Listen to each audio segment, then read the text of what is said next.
This dog, Dottie, is the reason why I'm able to talk to you people today, because she quit drinking the water, and thus I quit drinking the water and had the water tested.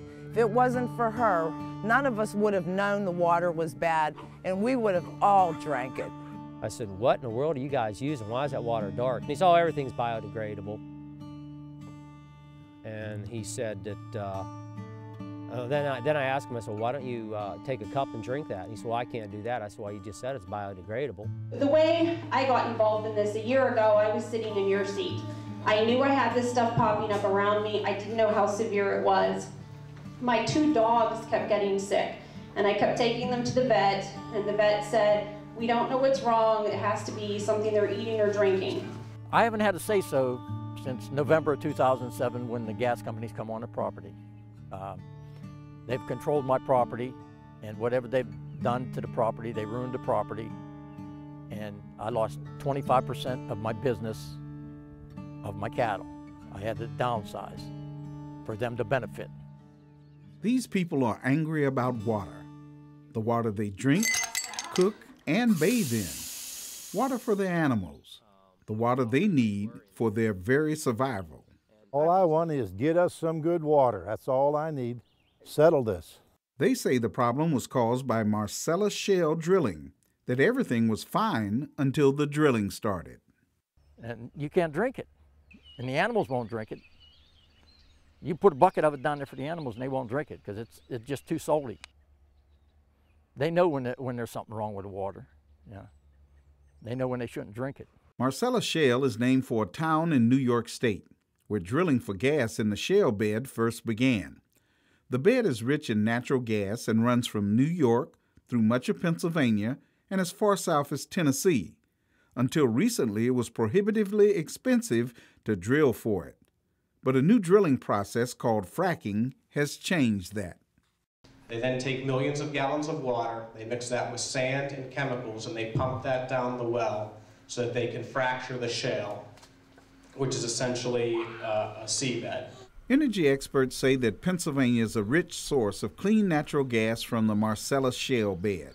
But the problem seems to be what happens to millions of gallons of water needed in the fracking process. The natural gas is trapped in this seabed, and that mixture of sand and water and chemicals fractures that, releases the natural gas. Some of that water stays down there, but a lot of gallons of water come back up in the form of wastewater, picking up different things as it comes back up out of the ground.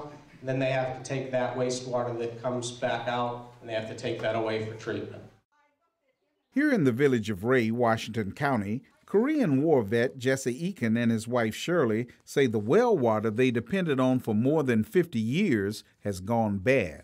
They started drilling up there in the summer of 2008. And that's when we started having problems. Our faucets plugged up. Water softener went bad. When they were fracking, trying to get the gas out of the ground.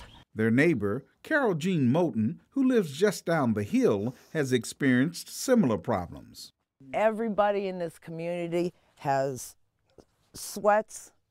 They have upper respiratory infections that start as airborne viruses, and then they go into a bacterial infection and turn into pneumonia.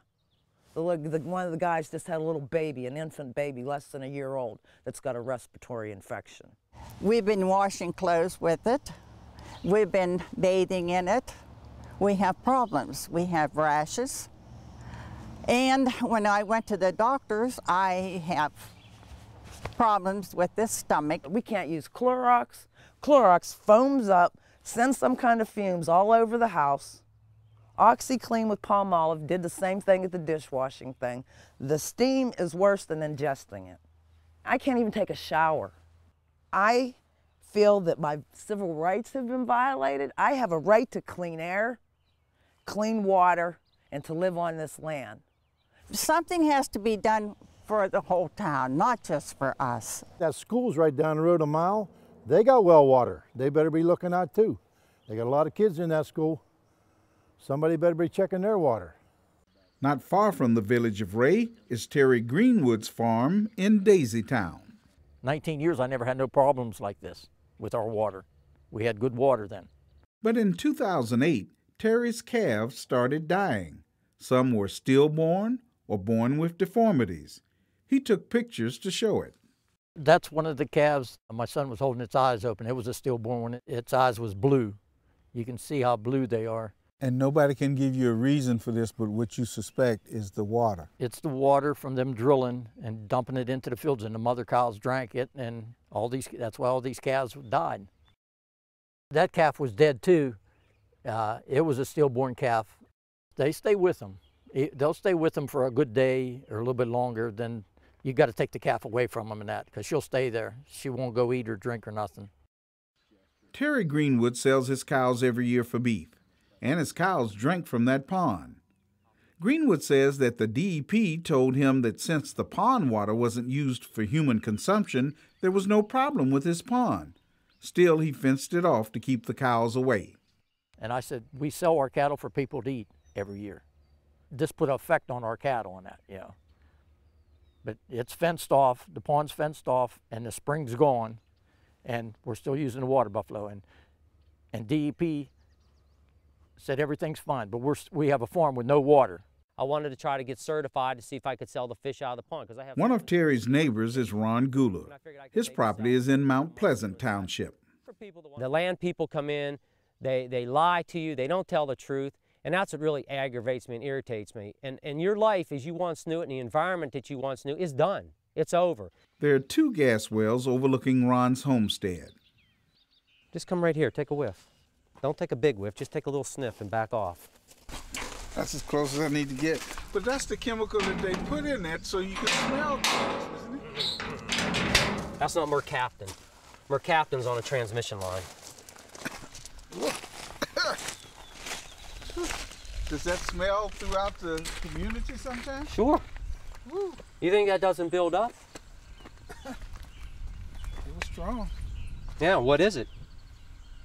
And it's not the chemical that they put in No, so you can smell a gas. That's not mercaptan. Ron Gula wanted to retire here, but not now. He says he's had a fish kill in his pond, his well water is ruined, and the trucks that came in tore up his newly paved road. Even though the company that drilled the wells tried to buy him out, he is not happy. I wanted to build a new house up there. I don't want to look at these tanks up here. I don't want to look at these roads. I want to look at the fields. You know, that's what I wanted. I wanted to have cattle here. I wanted to put contour strips in. I had a lot of dreams here. Call me in the morning. Just a rural issue? Not necessarily. Lincoln Place is a neighborhood in the city of Pittsburgh. At this community meeting, members of the Lincoln Place Action Committee are informing neighbors that drilling could start here soon. Plan A is we don't want it. I don't want it. I don't think it needs to be in an urban area, especially in the city of Pittsburgh. Urban? Well, this is the most suburban urban you'll get. It's urban, yes. Urban, this is just suburban. a little patch of heaven in the middle of nowhere. Exactly. You know what? That's take that away. Right. Community leaders like Allegheny County Council President Rich Fitzgerald see Marcellus Shale drilling as a positive, as long as it's controlled.